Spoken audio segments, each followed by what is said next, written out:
So, annyeonghaseyo nyo lahat. You're here with me, Alex Corner, and welcome to the Trading Comedy. So, unang-una sa lahat, happy 2020 sa inyo. Happy New Year. It's been a rough 2019. So, I think I've passed the exploration stage sa aking trading career since I started this YouTube channel. So, as a gift for everyone, kasi nakaabot na rin tayo ng lagpas 1,000 subscribers. So, watch hours na lang yung kailangan kong habulin. Ganun. Yeah, I'm gonna teach you guys kung paano interpret ng Elliott wave using my Fibonacci retracement na na-discover ko sa kakaaral ng kung ano-ano sa internet. So, itong nasa screen nyo, this yellow thing over here is actually an impulse wave. Tapos itong blue na wave is a corrective wave. So, magbibilang lang kayo ng 5 or 3.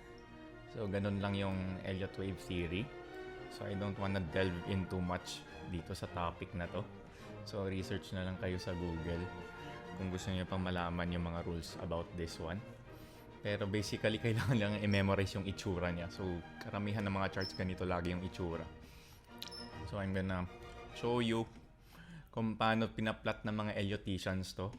So, let's start from wave 1 to 2. Paano nila na-detect yung wave 2? So, nagdodraw sila ng Fibonacci retracement from the bottom and then to the top of wave 1. At makikita nyo sa 61.8 tumatama yung wave 2. Usually dyan daw. So, based to sa cheat sheet na nakita ko. So, dinademonstrate ko lang sa inyo kung paano siya ginagamit.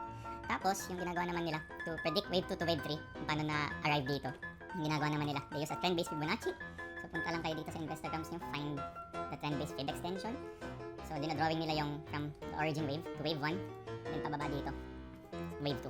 So, kaya nagiging ganito yung assumption nila sa wave 3. So, if they want to find wave 4 naman, yung ginagawa naman nila after nito, draw a retracement from wave 2. So, ganito nito drawing hanggang wave 3 and then find the 38.2 based on sa cheat sheet na nakita ko sa Google. So, yan.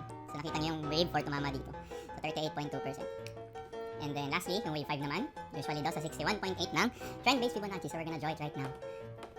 So, ito, summary pa to dun sa napanood kong video sa YouTube, which I will put siguro sa video description para makita nyo.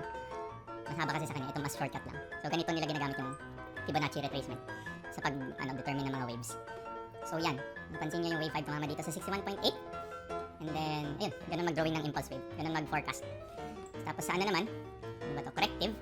Yung ginagawa lang nila usually, based from my own observation. Actually, parang Fib retracement lang from 4 to 5. Tapos, ayun, pansin nyo, yung B tumama dito sa 61.8. Tapos halos madalas daw equal yung ANC. So, let's uncheck this 61.8 yan. So, ito yung origin ng Elliott wave. Ito yung karamihan na nakikita nyo sa mga tutorial siguro sa YouTube. But yung papakita ko sa inyo, mas simple pa dito. Hindi nyo kailangan itong gawin ng, pansin nyo, nakakatamad siya gawin habang nagtatagal. So, I can remember if it was Bill Gates pa nagsabi yung, hire a lazy person because you will find an easy way to do stuff. Parang ganun yung context. So, with that said yun, nakadiscover ako ng magandang retracement para hindi nyo na kailangan gawin yung ginawa ko dito. Yung pinakita ko sa inyo. You just have to memorize this. Ito, pang range trade lang tong negative 13. Nasama ko na rin yan. So, let's check everything. Hanggang dito sa 2618. And then, what we're gonna do, we're gonna redraw it. Actually, sobrang dali lang ng rule, guys, kung gusto nyo gamitin yung lazy Elliott retracement experiment natin. All you have to do is yan. Select this Fib retracement. Draw from your assumed wave 1. So, ito yung assumed wave 1 natin. So, draw from top to bottom. Okay? So, yung bottom ito yung 0. Kung saan kayo nag-drawing. And, ito na. Ano yung napansin nyo? Ang galing, di ba? Pansin nyo, hindi na ako nag-drawing. So, focus muna tayo dito sa impulse para makita nyo yung magic. So, pansin nyo rin yung color coding. Kaya madali rin ako minsan pag nakikita nyo ako sa mga videos ko, sa mga live streaming, ang dali ko na gumawa ng trade plan. Kasi ito lang inaalala ko. Pansin nyo dito, ayan, buo na yung impulse wave. Nag-drawing lang ako ng isang retracement. So, ito lang yung kailangan yung i-note. Laging ganito yung wave 1, 0 to 100%. Wave 2, kaya color yellow yung kulay nito kasi pwede siya mag-bounce kahit saan dito. Kaya ganito yung color scheme ko. Tapos, itong 100% to 78.6%, this is my breakout area. So, kung gagawa tayo ng setup, kung may naisip kayo yung setup na mag-i-involve sa levels na to, pwede nyo itong gamitin as an entry. Pero probably sa ibang video ko na papakita kung paano yun gagawin sa totoong trade. subscribe kayo kung gusto niyo malaman. Ganun. So anyway, so yan. Kung nakita nyo na yung wave 2, so balik tayo kanina. So ito yung wave 2 area. Itong yellow na to. And if you want to forecast wave 3, ito lang yung kailangan yung kunin na level. Ito actually, itong naka-green line, ito, na-discover ko lang to. Parang tinansya ko lang. Medyo trial and error yung ginawa ko dito.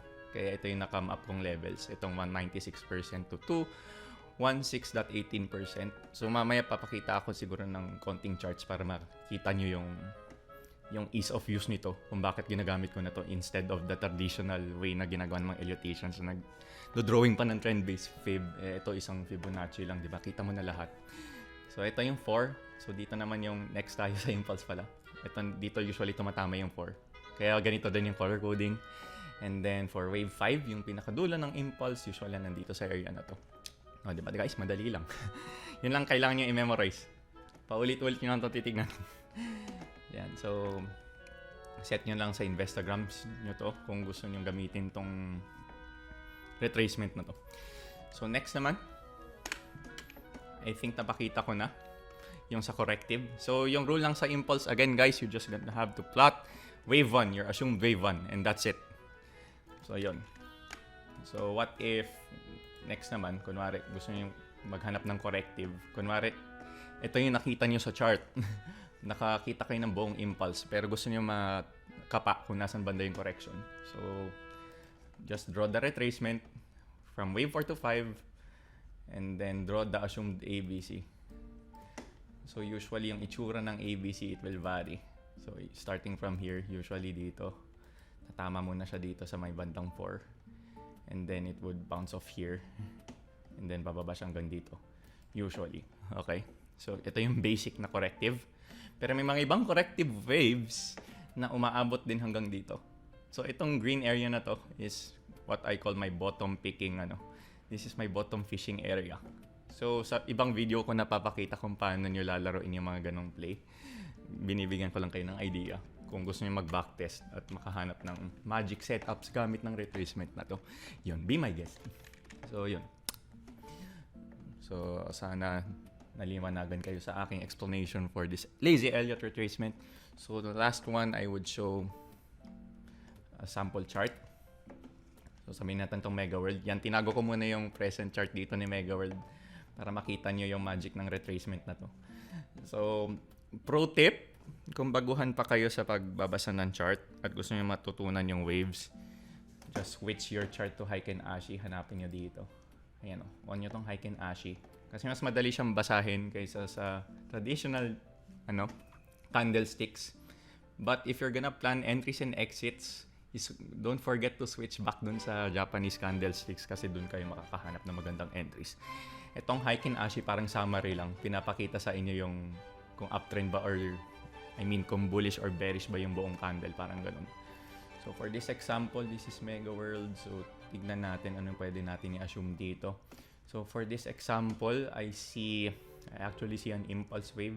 Paano ko nasabi we're just gonna draw this retracement? So ito yung gagawin natin, assume wave 1. Kasi may nakita ko tong red candle na to.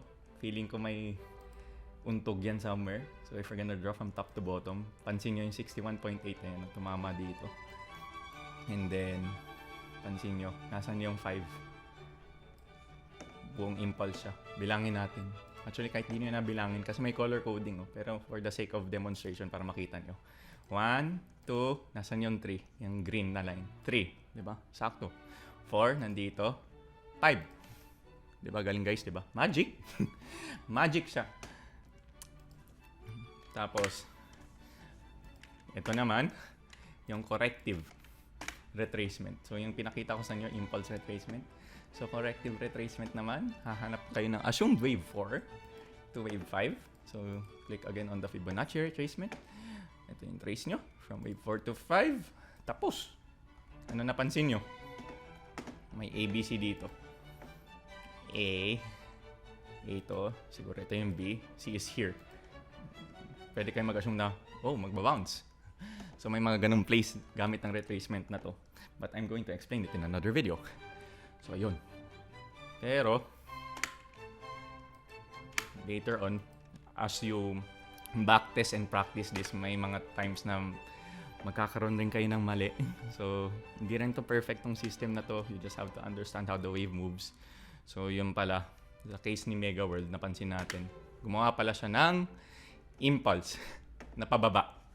So, ibig sabihin mali yung binilang natin dito sa unang bilang. Which is normal. Hindi siya makukuha the first time. So, since 5 wave yung pinakita niya dito, mali yung bilang natin dito sa left. I think it should be a 3 wave. So, yung ginagawa ko, hanapin ko yung 3 wave. So, for this one, siguro, hanapin natin yung assumed wave 1. Wave A na to. So, I'm gonna assume that this is wave A. Ayan o, A. Kasi 5 yung combo. Basta ganun. A, tapos ito siguro yung B, and then C. Yan. And then, I will redraw it again. Tingnan natin kung saan tatama yung C. Where are you? Ayun. Sorry. 161.8. Well, close. Yan. Baliktad pala siya. So, pwede rin ganito pala yung bilang nung kay Mega World. So, ayan, nag-resist siya. Hindi siya masyado nagtagal sa golden ratio, which is the 161.8. So, mukhang bumaba siya. So, we're gonna count the impulse. So, what we're gonna do, we're going to use this, itong wave B2C. We're gonna draw from bottom to top. Hahanapin natin yung impulse retracement. So, tanggalin natin to. Tingnan natin kung ano yung ongoing wave niya. So, as you can see here, mukhang pa-wave 3 pa lang siya. So, if we're going to draw this, baka ganito siya.